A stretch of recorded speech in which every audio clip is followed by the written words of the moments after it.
In today's video, I'll show you how you'd be able to use Slack integration in Linear. So let's get started. So I'm going to show you how you can connect your Slack in Linear and how you can create or auto-create issues directly from Slack.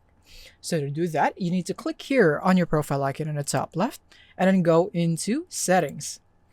And then once you're here in the settings, you want to navigate in the left menu where you can see the integrations right here. So click on that. And from here, you should now have these integrations, and then you just simply want to select Slack. And from here, you want to click on Enable. And now you would need to sign in into your Slack account in here. And then from here, you just need to click here on Allow.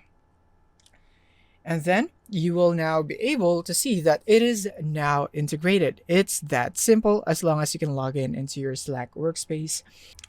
All right, so now let's go into Linear since we are already done in integrating our Linear and Slack. And from here under apps, you should now see that we now have Linear integrated here into our Slack workspace. And from here, we can now just go into any text right here or message that you would want to create an issue from into Linear. For example, I'm going to go and create another message. Let's say I'm going to go for a bug report, purchase button, or maybe a coupon code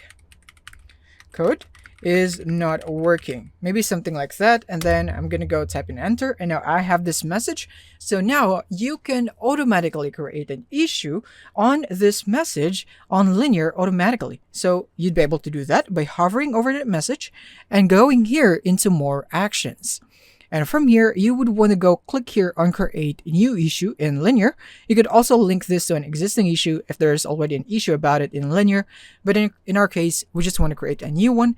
I'm going to click on create new issue. And from here, you would now be able to select which team on Linear would you like to create an issue on.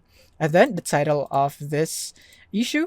And in the description, you would now be able to modify that right here, modify as needed. And next, we have the status. So you can now put this into triage, backlog, to do, in progress, whatsoever. So let's say I'm going to go and put this into backlog.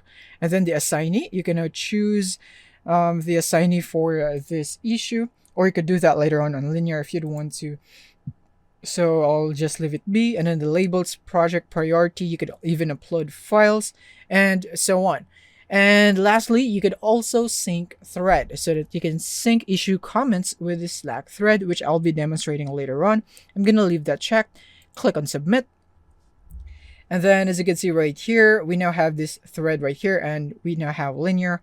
And from here, we can view that thread, and then we could now reply into this issue right here. So I'm going to go for hi. This is my follow-up request for this bug. Let's say, for example, and here, sent that. Now let's go into Linear and let's view that current issue that we have just created from Slack. And from here, let's go here into issues, all issues, and we have created it in backlog. So we should see that right here. So let's find it, which is now right here, the coupon code one. So I'm going to click here, and then you'd now be able to see that we now have this message from Slack. And then not just that, we have also synced our comments here from Slack. So whenever I leave a reply here on either Slack or in Linear, we will be able to see it on both platforms in Slack or Linear. So I'm going to go for, let's say, working on it right there. And then click here on post to Slack. It will be posted in Linear, the same thing on Slack. As you can see right here, it says via Linear. So yeah, this is it on how you'd be able to do this. Thank you for watching, and see you in the next one.